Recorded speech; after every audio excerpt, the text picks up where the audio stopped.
Assalomu alaykum qadrli teletomoshabinlar. Ko'rishib turganimizdan va nihoyat xursandmiz. Xush kelibsizlar.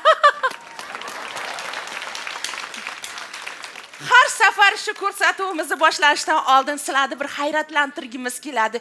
Yangi qirralarni ochgimiz keladi. Mana bugungi mehmonimiz, ko'rsatuvimizning mehmoni butun davlatlarda o'z mahorati bilan mashhur bo'lib, elimizga tanilib kelayotgan mashhur oshpaz G'ayrat va G'ayratoyni sahnamizga taklif qilamiz. Marhamat.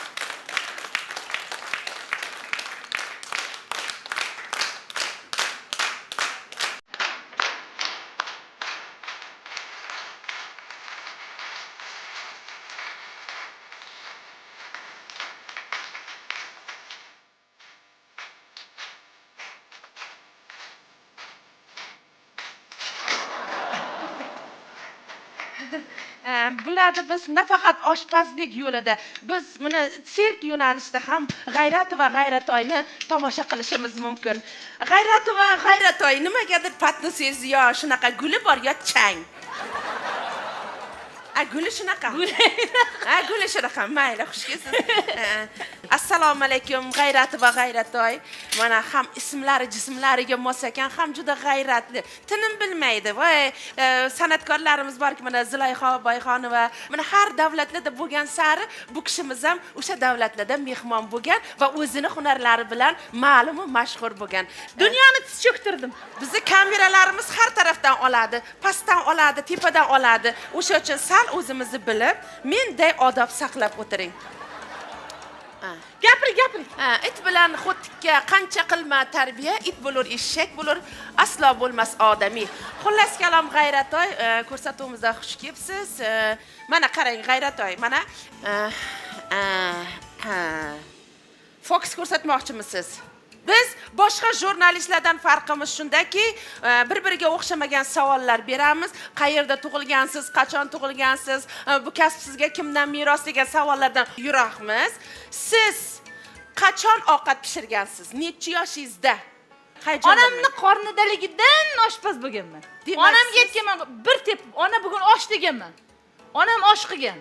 Shashlik deganman, shashlik qilgan. O'shandan men borib o'shandayoq tanlab ovqat yegansiz. Mana sabzi. Qanaqa sabzi? Yuvilmagan sabzi. Yo'q. Artilgan toza sabzi. Bitta sabzidan men borib 5-6 xil ovqat qila olaman. Nahotki 5-6 xil ovqat bitta sabzidan. Osh, makaron palov. Guruch bor, makaron bor. Varenniy. Bitta sabzidan 4 ta 5 xil ovqat. Varenniy. Varenniy bo'lishi mumkin. Tort ham qilasizmi? Tort.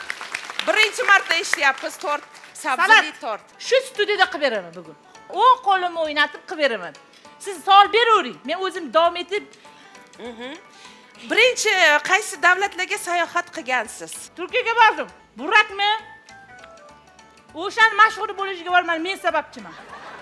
Qanday bizni qiziqtiryapsiz, qanday? To'g'risi. Hamma san'atkorlar borib ismini yozdiryapti-yu. Na uzun nonga, ha? O'shan mendan o'rgandi. Ana Namangandagi Sanjay Patirdan bordim. Ular shundan ko'rib, ular keyinchalik ismini yozishni boshlab mashhur bo'lib ketdi. Demak o'zimizdan chiqqan ekan. Ovqatni ag'daradi-yu. O'shani mendan o'rgandi. Biz o'zbeklarni o'rgandi. Mantiq qilganda unda ag'daramiz-ku. O'shani qilib berdim, shunda o'g'irladi-da. Nahotki. Ya'ni bittasini tuz sepadi-yu, bunday qilib. O'shani mendan o'g'irladi. Yo'q. Ular birdan o't olib ketdi oshxonasi. Men o'chiraylik dedim ular. Mana shunaqa tuz sepish kerak ekan dedi-da. O'g'irladi. Endi men unaqa tuz sepyapman. Qanaqa qilmayapman? Men mana bunaqa sepyapman. O'g'irlasa keyin bunday sepaman. O'g'irlarsa. To'g'rida nima sepaversa nima qiladi? Shu nag'ma qilib sepish kerakmi? Albatta. Shunday. Shunda ta'mi o'zgaradi. Mana Uyg'urlar ham bor. Voy, lag'mon cho'zadi. Uyg'urlar ham bizdan o'g'irlagan. Yo'q-e. Lag'monni bor. Bolalarni skakalka sakraydi-ku. O'shani ko'rgan Uyg'urlar keyin mana bunaqa qilib cho'zishdi. Bundaqa qilgan. O'shandan o'g'irlagan. Nahot. Siz yaqinda Yaponiyadan keldingiz-a? Keyin Xitoyda ham bo'lganlar. Ularning taomlari sizni ajablantirganmi? Ular odam emas ekan. Qimirlagan narsani yerkan. Qurt qumursqalarga kun yo'q. Yo'q, Rahmim keldi. 8 oyoqla borib mashina kutib oldi. Sizdimi? Meni olib keting dedi. Ha, bolasi tuxumdan chiqmasdan yeyaveradi ular. Eshitganman, otasi bilan onasini asrar ekan, lekin bolalarini yerkan. Shu gap rostmi? Endi uni bilmadim. Ularning oilaviy sirrini menga aytmadi-da. Aralasha olmadim. Ilonlar bor-ku, velosipedda mana yuribdi. Qochyapti oshpazlardan. Oshpazlar bor, mashinaga qo'yapti ilonlarni. Ana ko'rdingizmi?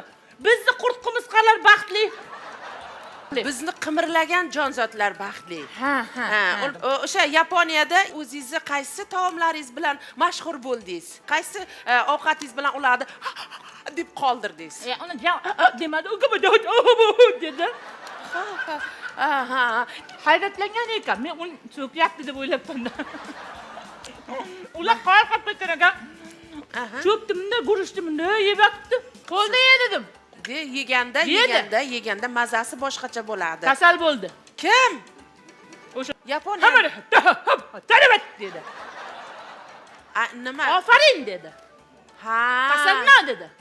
Kasal bo'ldi desangiz, yana bir koronavirus qo'zibdimi? Yo'q. Ha, Itlar ham chatoq ekan u yoqda. It qopdimi ularda? Bittikda bor pisib yurganlar uchradi. Aha. Vizam bor olib keting dedi. Yo'q. O'zbekistonga borsangiz baxting ochiladi dedim. Mana degan itlar turibdi dedim. Surxondaryoga ham borganmisizlar Surxondaryoga? Itlar katta ko'chada bunday yotar. Go'sht yesiz deydi. Ha. Itlarimiz ham to'xtab. Yana yangilik qildim. Nima qildingiz? Eiffel minorasi uchi bor. Uchiga, ha. Uchida oshxona ochdim. Bir o'zim sig'aman. Yo'q, Unda biznesingiz kasod bo'pti-da unda. Ha? Fransiya rahmat aytdi menga. Bir o'zim turaman. Mana somsalar qilaman, pishirib bo'lgandan pastga otaman. $100 $100. Rossa xaridor oshib ketdi. U kim somsa ilib oldi, qachon pulini beradi, qaysi biridan olgansiz uni? Ha? Axranalar turibdi-yu. Ha, pastda axranalaringiz ham bo'lgan. Tavba. Dunyo ko'rgan odam boshqacha bo'ladi. Mana fikrlashi, dunyo qarashi, gap so'zlari boshqacha bo'ladi. Keng. Mana Amerikalarga tandir yuboryapti-yu. Ha. Bo'ldi, yig'ishtirdik tandirda. Nega? Qo'ylarni yuboramiz Amerikaga. Qo'ydi o'zinimi? O'zini samolyotga ortib, bilet, pasporti bilan jo'natamiz. Va u yerda nima qiladi qo'ylar?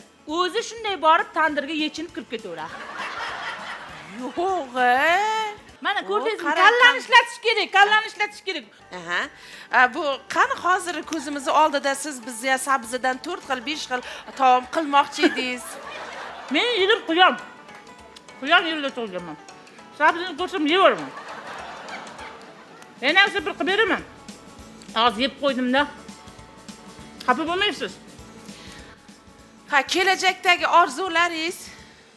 O'zbek milliy taomlarini butun yer yuziga tanitish Shart emas.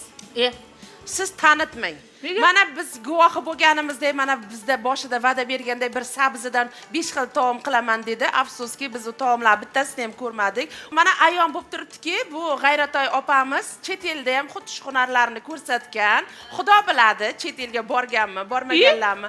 Pasportim orqasini ko'rsataymi? Pechatlarimda. Endi sayohat qilib kelgan bo'lishingiz mumkin. U bizga noma'lum, faqat sizdan bitta iltimos, milliy taomlarimizni tinch qo'ying. Xo'pmi? Bizni sharmanda qilmang. Bizi shunday taomlarimiz borki, mana men degan davlatlar hayratda lol qolgan, tan bergan. Iltimos, mana shu yo'lda ketaylik. Siz indamaygina uyda o'zingiz sabzingizni to'g'rab, o'zingiz yeyvering. Rahmat. Hali siz meni qarsillama sho'rvamni ichmagan ekansiz. Yo'q, xudo ko'rsatmasin. Iching bir qarsillab yurasiz. Qarsillama sho'rvangiz menimcha bir stakan suvdan iborat bo'lsa kerak. Sizlar bari meni bilinglar. Bo'ldi. Rahmat azizlar. Keyingi ko'rsatuvimizda sizlarni yana ham o'zimizning mehnatimiz bilan ta'sirlantiramiz degan umiddamiz. Rahmat.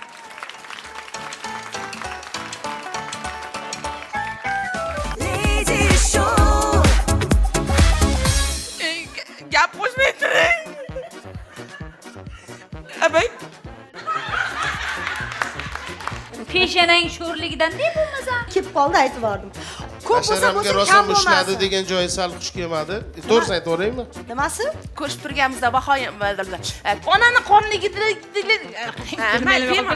onamni qornidaligidan oshpaz bo'lganman. shu ismdan ham chiqib ketdi mana nima deb savol bermoqchiligim mana. Hozir tarvuzning kallangiz bor, ishlamagan. Oshni yig'ishtirlaring dedim. Cho'p dedi.